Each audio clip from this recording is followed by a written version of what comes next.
Bolehkah menangis ketika sedang sholat? Dalam hadis riwayat Ahmad, menjelaskan, bahwa Rasulullah Shallallahu Alaihi Wasallam mengerjakan sholat sembari menangis terisak-isak. Seperti pada dadanya terdapat bunyi air yang mendidih. Terkadang kita menangis saat sholat untuk mengungkapkan penyesalan dosa-dosa yang sudah kita perbuat.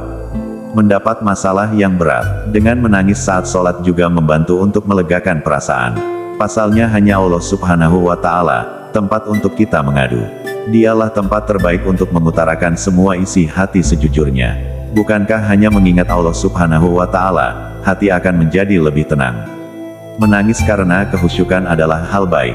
Oh iya, menangis saat sholat karena kehusyukan kita adalah suatu hal yang baik serta disyariatkan.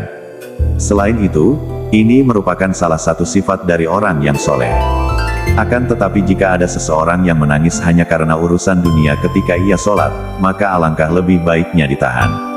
Akan tetapi jika kita tidak mampu menahan untuk tidak menangis saat ibadah, maka tidaklah mengapa, tidak akan membatalkan amalan kita kepada Allah.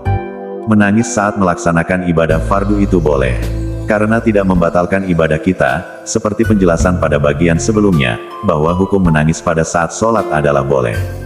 Lalu apakah boleh bagi jamaah menangis saat sholatnya dengan suara yang keras? Perlu menjadi pengetahuan penting untuk Anda, bahwa Abu Bakar merupakan sosok yang suka menangis. Bahkan misalnya ketika sholat, didengarkan oleh orang lain. Jadi, menangis terseduh-seduh itu boleh, meskipun ada jamaah lain yang mendengarkan. Selain itu perlu dipastikan juga bahwa apabila menangis tersebut bukan karena memikirkan isi dalam ibadah tersebut, maka bisa jadi dia menangis dengan alasan mengadu masalahnya kepada Allah. Bisa juga dikatakan ia merasa bersalah karena sudah melakukan perbuatan dosa.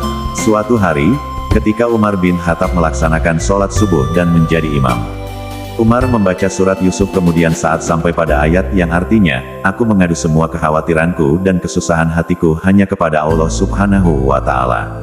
Setelah itu Umar menangis, bahkan bunyi tangisannya terdengar oleh jamaah lainnya. Hadis riwayat Bukhari.